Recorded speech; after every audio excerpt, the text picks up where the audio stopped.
as I thought about how best to tackle this topic, it seemed to me highly problematic to try to condense into one 30-minute reflection the whole of the tradition and how it bears upon personalism.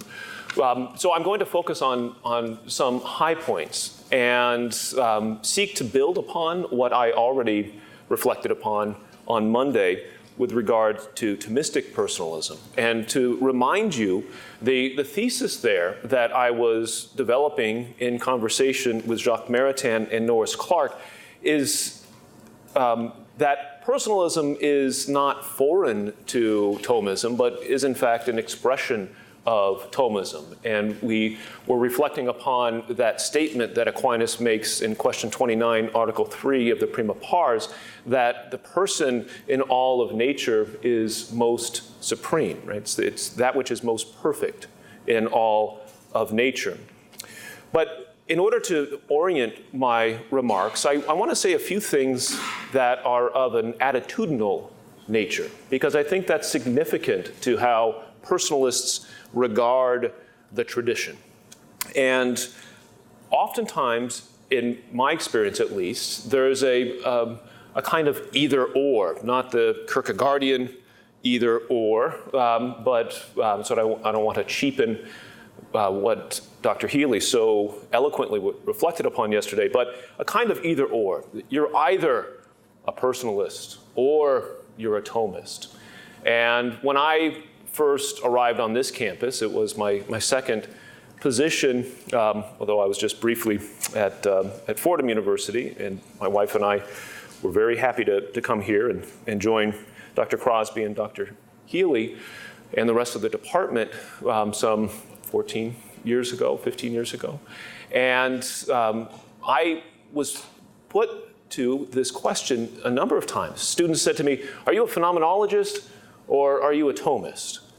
And never the two shall meet, it seemed. And I was flummoxed at the question. I had encountered it in various forms before because I had read deeply von Hildebrand, who sometimes seems to precipitate this kind of either or, although not always, but certainly in the hands of some who reflect upon personalism, not just Christian personalism. There seemed to be an opposition.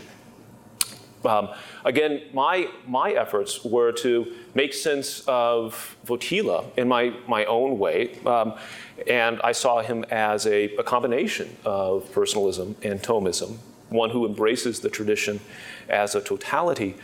And my own dissertation was on Scheler and Aristotle, reflecting on virtue and value. And there was a question yesterday on how exactly one connects value and virtue. And I'll say a few remarks upon that in a few minutes, because I think there's a very rich connection between von Hildebrand and Aristotle on just this question. But why do we want to avoid, as personalists, why do we want to avoid playing upon this opposition? Well, one reason is that it burns bridges unnecessarily. And this is the outcome, I think, of attempts to really define personalism in its early years as something new and unique. It's also a result of a distorted kind of Thomism, a distorted view of the tradition. But we don't need to rest upon that distorted or truncated view of Thomism. We can read Aquinas. We've got the whole of Aquinas' works online at our fingertips. We can read Aristotle in translation, right? There's no excuse for us to go to the manual Thomism for what Thomism really is. And nevertheless, the environment was such that perhaps the distinction between personalism and the tradition, and I know the tradition is wider than Thomism, of course it is, but Aquinas certainly plays a pivotal role in that tradition, at least if we're going to take Pope Leo XIII as our guide. And a second reason we ought not to do this is it marginalizes personalism. It makes it seem like a strange sort of philosophical movement that's disconnected from philosophy as a whole. And if it's that, then we're going to find ourselves always on the margins and not at the center. There are grand aspirations here to integrate personalism into education, into politics, into the culture generally. Well, if we're going to do that, we can't be a strange sort of marginal movement. The third problem here is we can fall into the temptation, if we think of personalism as what's really different and disconnected from the tradition, of not really studying the tradition. And that can make us look as though we're uneducated. The tradition, however you want to define it more concretely, is the source of a common philosophical, theological, literary vocabulary. If we make careless claims about what Aristotle or Augustine or Aquinas or even some more marginal members of the tradition like Hume or even Nietzsche, if we recycle our secondarily received opinions about these figures, rather than having worked through their text themselves, it will be detected when we are engaged in conversation with others. And that will bring personalism into disrepute. The most significant reason why we ought to see personalism as an expression of the tradition is because there are profound resources for personalism with the tradition, and because, in point of fact, personalism is an expression of the tradition, right? So what I thought I would do is just highlight a few features in Aristotle and Aquinas, and it's, I think, fitting to have both a pagan and a Christian representative of the tradition. You should not hear my very brief here, because these are major topics, remarks as suggesting that the bulk of personalism, as it's articulated in the 20th and now 21st century, is to be found in Aristotle or Aquinas. You've got proto-personalistic or personalistic, if we're going to adopt Maritain approach, elements there. But one does not have to give up on the claim to originality and creativity in the authors that we've mostly been focusing on the last few days in order to recognize anchors in the tradition. You can have your originality and your tradition too. Okay, so let me say just a few remarks about virtue and value. And yesterday, John Henry, he knows that I work in virtue theory quite a bit. Said, well, I was surprised you didn't jump in when Professor Sanford answered the question of how to understand Aristotle's account of virtue in connection with von Hildebrand. And part of the reason was I thought, well, I can use the podium today to do that. But also it would have maybe got us off track of the main point of the discussion yesterday. But in point of fact, I find in Aristotle heavy value language when he's reflecting on virtue. And I'm going to end my remarks with some comments on Aquinas on charity. Okay? Charity is a virtue. It's the chief of the virtues. Aquinas argues in the Secunda Secundae, question 23, article 6, that it is the form of all the virtues because it's their efficient cause. So where do we look to in Aristotle for some kind of value-rich language? Well, Aristotle says in both his Eudemian ethics and in his Nicomachean ethics that every virtue is kalon and done for the sake of the kalon. Kalon is a truly rich Greek term that means a lot of things. It principally means beautiful.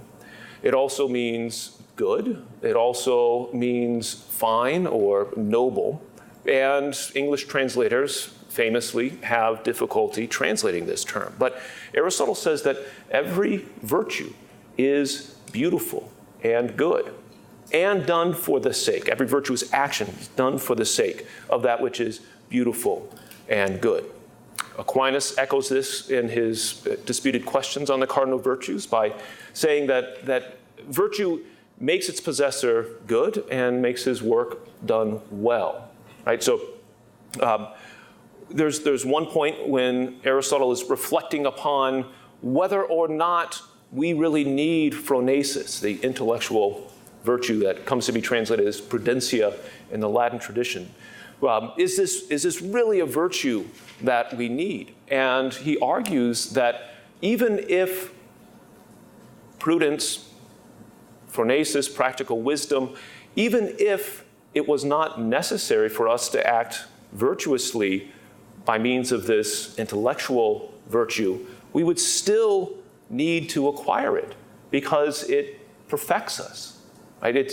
That is to say, irrespective of its results, irrespective of the actions that follow from the acquisition of a particular virtue, the virtue is valuable and worthy of acquisition. And of course, we don't just want to acquire virtues like we're going to the gymnasium so we can pump up our character, right? I'm going to work on temperance. I'm going to work on prudence. I'm going to work on each of these other virtues and just be virtuous. The goal of life is not to be virtuous. The goal of life is to act virtuously. And in the last analysis for Aristotle, acting virtuously entails both the activity of contemplative wisdom, but also the exercise of the human virtues in concert with the human community. For the sake of Aquinas' reflections, the activity, which is happiness, entails ultimately friendship with God. And that's sometimes missed if we're just focusing on the first 5 questions of the Prima Secundae of the Summa Theologiae, where he talks so much of happiness. He also talks of the kingdom there. But if you read those in concert with his reflections on friendship and the questions in the Secunda Secundae on charity, you find that ultimately happiness is friendship with God. David Gallagher, who used to teach at Catholic University of America, has several articles on just this theme that are worth exploring. So every virtue is kalan and done for the sake of kalan. Every virtue is not the end of the story, right? It does dispose us towards further action, each virtue does, but it's valuable in and of itself. And although some things might become easier, it's not as though the life of virtue is ever easy. So Aristotle in Nicomachean Ethics 2:6 defines virtue as a habit of choice, a habit that implies choice. Okay? Now, of course, he's rather thin on what choice ultimately means. That is because he lacks a notion of voluntas, the will. Right? Boule, which is usually translated as wish, is not the same thing as the Augustinian notion of the will that comes to be acquired as well by Aquinas when he's reflecting upon choice. But nevertheless, there is this decision point that is part and parcel to the hexis of virtue, the habit of virtue. So a habit in this sense is not like my habit of looking at the mailbox every time I pull up to my house. It's not like the habit of, it can entail the habit of being a pianist, okay? But that's a particular type of virtue, that is to say, an art. Okay? And art is in a special class as opposed to the other intellectual virtues and the moral virtues. It's a richly perfecting feature of the human being, and it disposes me to act well. So how this works for Aristotle, if I've acquired, say, the virtue of moderation, sophrosune, I've got a sort of permanent choice to be temperate or moderate. But I don't know how to be temperate at this time, in this manner, and so on and so forth, right? So how do I exercise temperance in the reception tomorrow night? How do I exercise temperance in my conversations with somebody else? That's not yet decided. That's where one needs prudence in order to deliberate about the means. Okay, so what one finds then in Aristotle, first, is this notion that virtue is itself valuable, and it enables us to realize objective values, to bring to light, to bring to realization those features of reality that ought to be made present. To appreciate them, to contemplate them, depends upon what virtue you're looking at. Okay? What I think you find in the tradition is an anchoring for this account of the virtue, and I'll say a few more things about that with regard to the Thomistic notion of love and the aptitude for the good. But you also find room for a von Hildebrandian notion of objective value that is part and parcel to the goods of our experience and beyond. So that perhaps is enough on that. Let me look at what you actually prepared in your readings. I want to be attentive to a few themes. And here I had you read from the very beginning of the Metaphysics and then its high point, right? And the features that I think are most significant to develop here and that I'd ask you to draw your attention to are the ways in which Aristotle is anticipating what we identify in the tradition as the imago Dei. I think there are elements of that in Aristotle, and that should not surprise us if it's really true that each one of us is an image of God. We ought to find these kinds of recognitions. Rocco was just talking about original sin and a way to approach original sin. And you find that in Plato, certainly. His recognition of original sin. I've always been struck at the way in which the healthy city is contrasted with the fevered city in the Republic, right? The fevered city, that's our experience. We live in a fevered city, right? Concupiscence run amok, right? That's original sin at work. And what saves us is philosophy. Well, it does, in a way. This is why, to speak of Pope Benedict XVI, right? When in Spe Salve, he reflects in paragraph 6 on the way in which Christ was regarded as a philosopher on the sarcophagoi in the early church. That is to say, Christ is the way, the truth, and the life. Philosophy is a way of living, and Christ is the chief way. Right? It's through him that our salvation is found. So, back to Aristotle, whom you should always go back to. He argues that the kind of wisdom that we're seeking in this science that he never calls metaphysics, but first philosophy, the science of truth, he says in the second book, a science of being qua being, he says in the fourth book. This science is ultimately a theology, right? We're looking for knowledge of God as the first cause and principle, and we're looking at knowledge of what God knows. In Book Lambda, or the 12th book, he reflects upon what God knows. In the ninth chapter of Book 12 of the Metaphysics, what God knows ultimately is identified as himself. Right? So he's knowing noon. He's thinking thought, caught up in a quasi tripartite movement where he's both subject and object and activity all identified. Perhaps there's a faint echo of the Trinity there.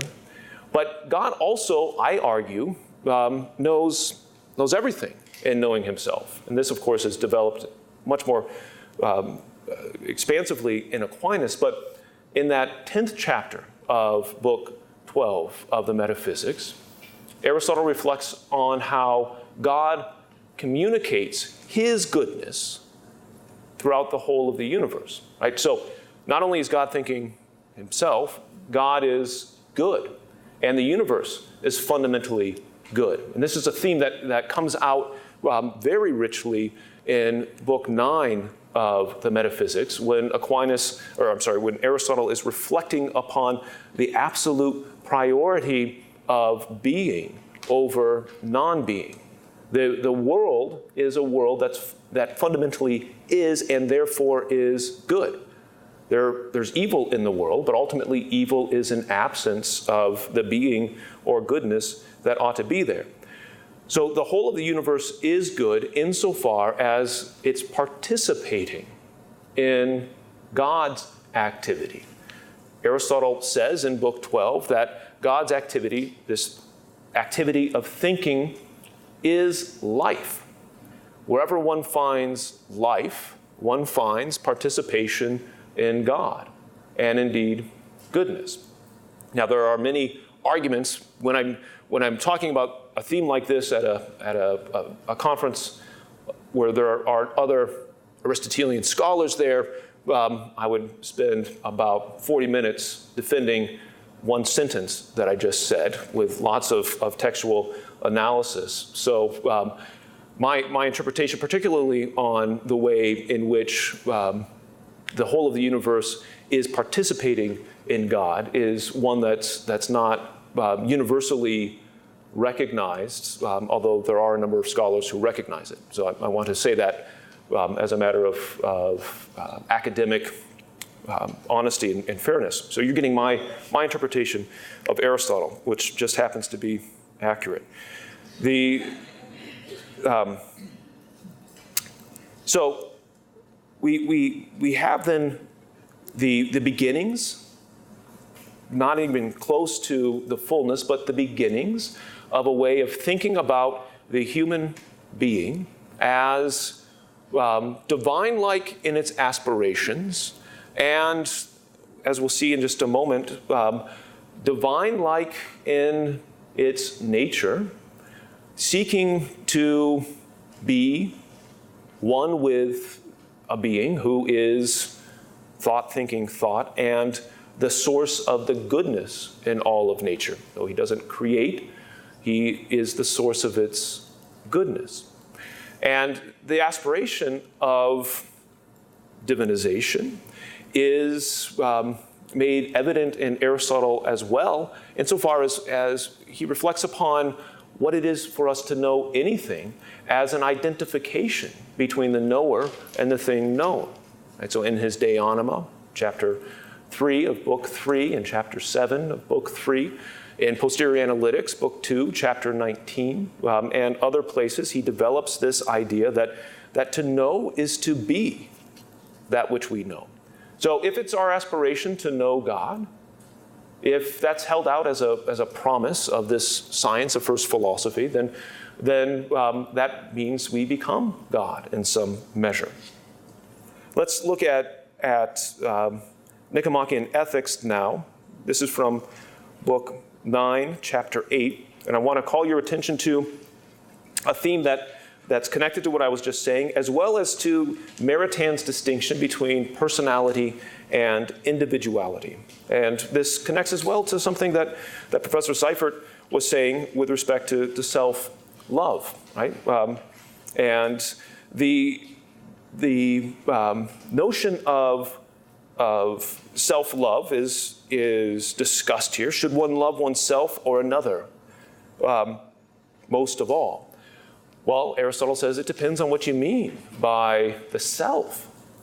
If we're talking about the self that seeks to acquire to get the best, if we're talking about the pleonexic self, the self that seeks more and more and more, right, the greedy self, then of course one ought not to love oneself. But one can be a true lover of self. And if you look above 1169, so 1168b, line 33,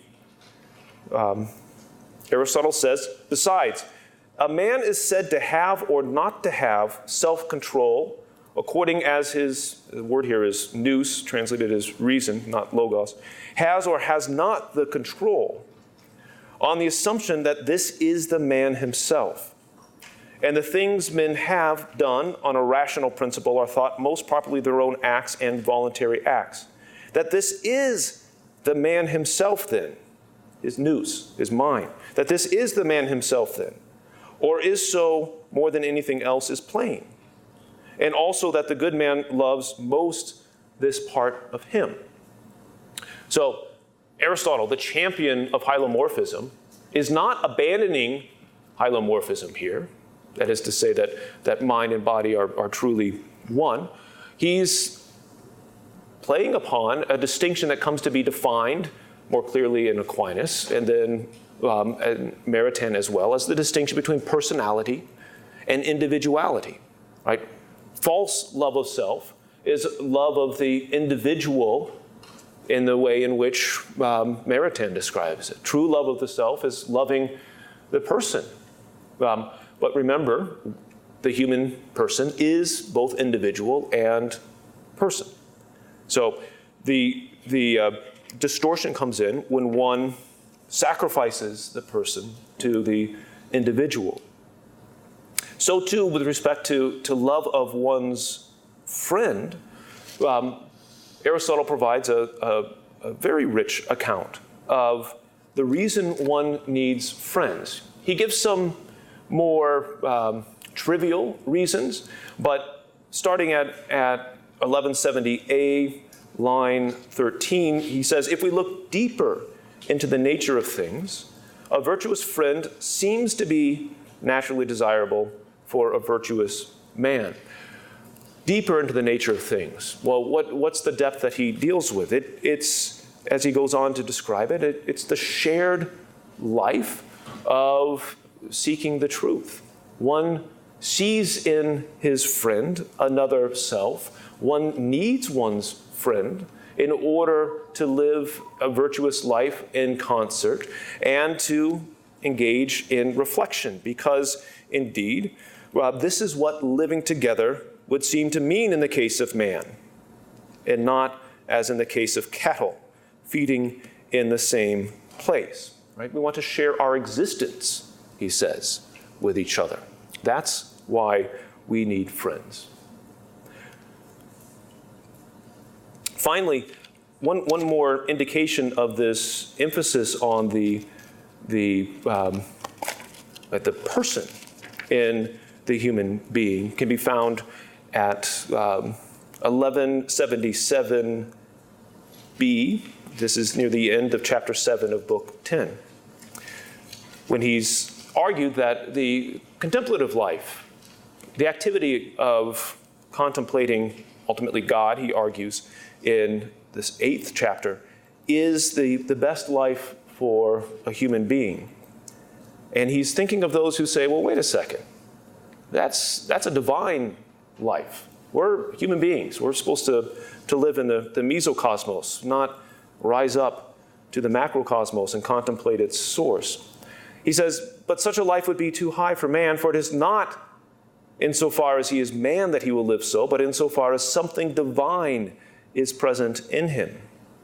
And by so much as this is superior to our composite nature, is its activity superior to that which is the exercise of the other kind of virtue. If reason is divine, then, in comparison with man, the life according to it is divine in comparison with human life. So he affirms at least an element of the objection. You're right. There is something divine about this destiny that we're questing for. But we shouldn't follow those who tell us to shirk from that quest. Indeed, we ought, with every effort of our nature, to strive to contemplate God, to rise to the level of the divinity. And then he proceeds to contrast, again, the flourishing of our composite nature with the flourishing of this dimension, this divine dimension of our being. We have to live both kinds of lives, right? The life of the person, the spiritual life that seeks communion with God, as well as the life of a being in community. Okay? So I hope you see there's some connections to what I was saying about personality and individuality and Maritain, as well as some elements within this pagan philosopher of what comes to be called the personalistic movement. Now to Aquinas, I'll just draw your attention to a few points here that I think are worthy of our attention, in part because what Aquinas is looking at here in his reflections on the passions, and this is just the beginning of a truly rich account. And if you're at all interested in emotion theory and the connection between emotions or passions and virtues, I would encourage you to read questions 22 through 47 of the Prima Secundae. There's been quite a bit of literature that's come out on this in the last 15 years, a very fine study by Robert Miner at Baylor University. Father Lombardo's got a very rich work called The Logic of Desire. And I think there are many points of intersection with personalism to be found in Aquinas' treatment of the passions. I'm just looking at a couple of points here to do in a slightly different way what I've been trying to do with all of my remarks, which is to show how the tradition can provide some anchors for personalistic insight.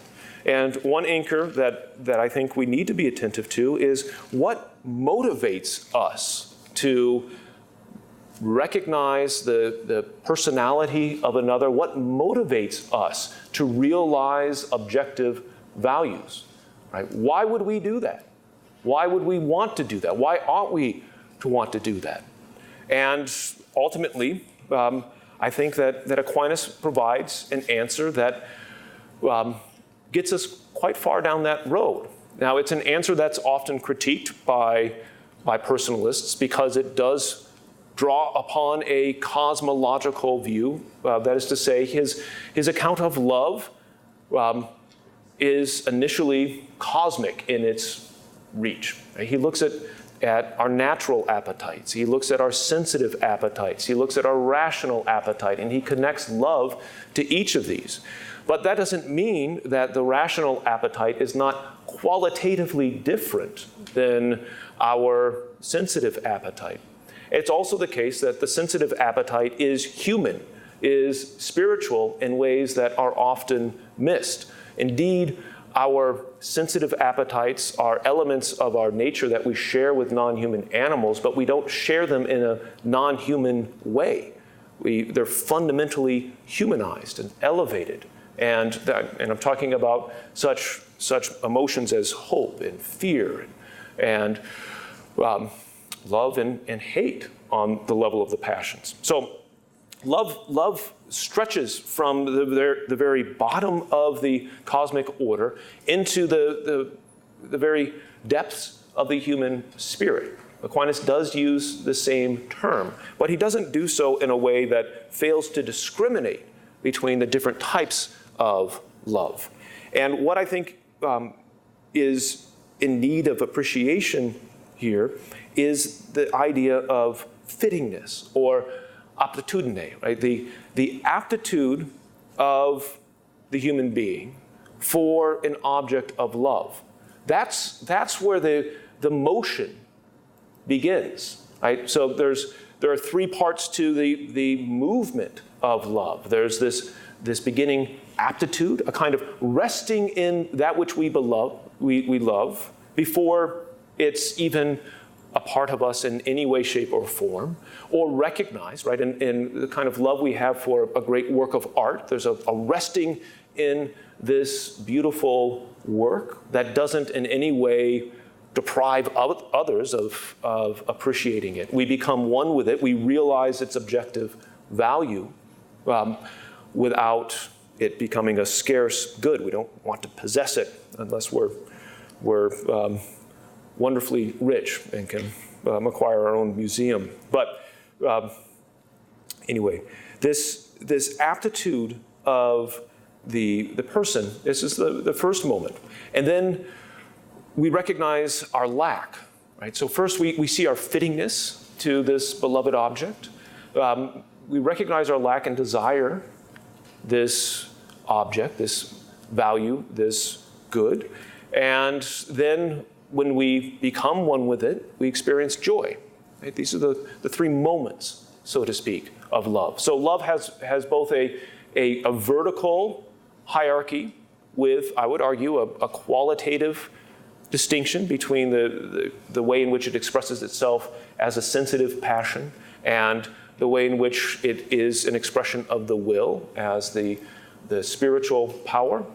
And love also has a horizontal dimension, where at each one of these levels, there's the aptitude, the fittingness between the human person and the object, then the recognition of the lack and motion towards this object, and the consummation with this object. So love then not only begins with this kind of aptitude, but love reaches the beloved in ways in which thinking and knowledge cannot. Aquinas argues that when we think something, we're thinking about that thing, or there are elements of it that we can't capture. When we love a thing, we love right through that thing, right into the very heart of it, that being, that other person, right? So love penetrates, it gives us an intimacy with the beloved object that knowing it lacks, right? So this is at the heart of Aquinas' treatment ultimately of a friendship, friendship with God. Before I turn to charity, I'm running a little bit long. My watch broke, and I have not acquired another one. About 40 minutes. You want to do half an hour questions? Yeah. So 5 minutes. Okay. Thanks. All right. Well, thank you. I got 3 different answers. So, Just happens to okay.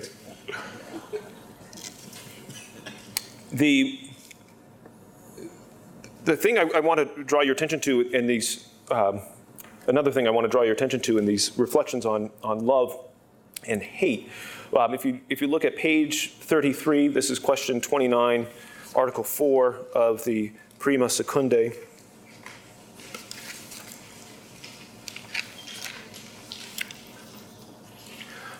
Aquinas is wrestling with the question of whether or not a man can hate himself. And in typical Aquinas fashion, he says, well, yes and no. But certainly, yes, there are some ways in which a man can hate himself. And first he describes this accidental way, which doesn't mean, oh, whoops, I'm suddenly hating myself. How'd that happen? That's not his account. I don't want to focus on it right now. I want to focus on what he says in the secondly. It says, secondly, in regard to himself, to whom he wills good. For each thing is that which is predominant in it. Wherefore, the state is said to do what the king does, as if the king were the whole state. Now it is clear that man is principally the mind of man. And it happens that some men account themselves as being principally that which they are in their material and sensitive nature. So here, personality, individuality. Wherefore, they love themselves according to what they take themselves to be, while they hate that which they really are, by desiring what is contrary to reason. So we have these idols of the self, these false images of the self that are linked to this distorted identification we make with aspects of our being that are not the totality of who we are. And insofar as we think this is who I really am, we hate ourselves. What self do we hate? Well, we hate our personality, the self in that sense, right? And this happens quite often with the way in which we identify ourselves with certain sins, right? There was a time when I smoked, and I remember thinking, in fact, it was when I started here, I decided I wasn't going to be a smoker anymore.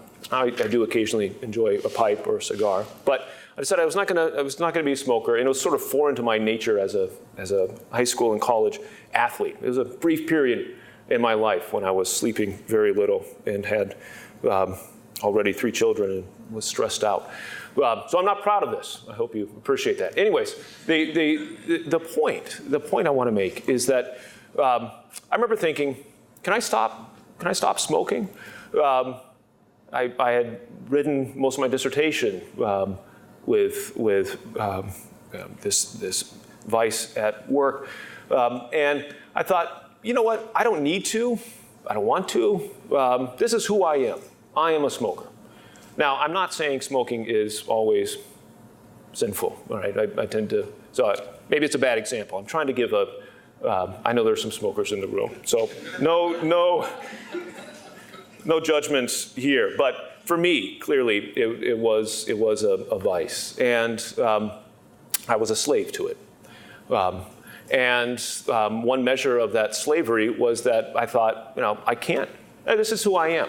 I identified who I was with this activity, which was, not healthy, not good for me. It's not something I wanted my students to see me do. It's not something I wanted my children to see me do. That, Dad has to have a smoke in order to have a conversation. Really?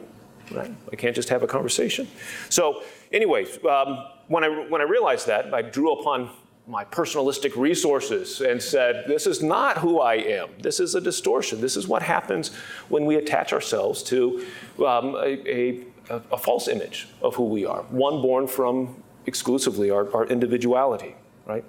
And I realized I was hating myself in this regard. So let me turn now very briefly to something that requires a lot of reflection, but I will promise to keep it brief here. This notion of charity.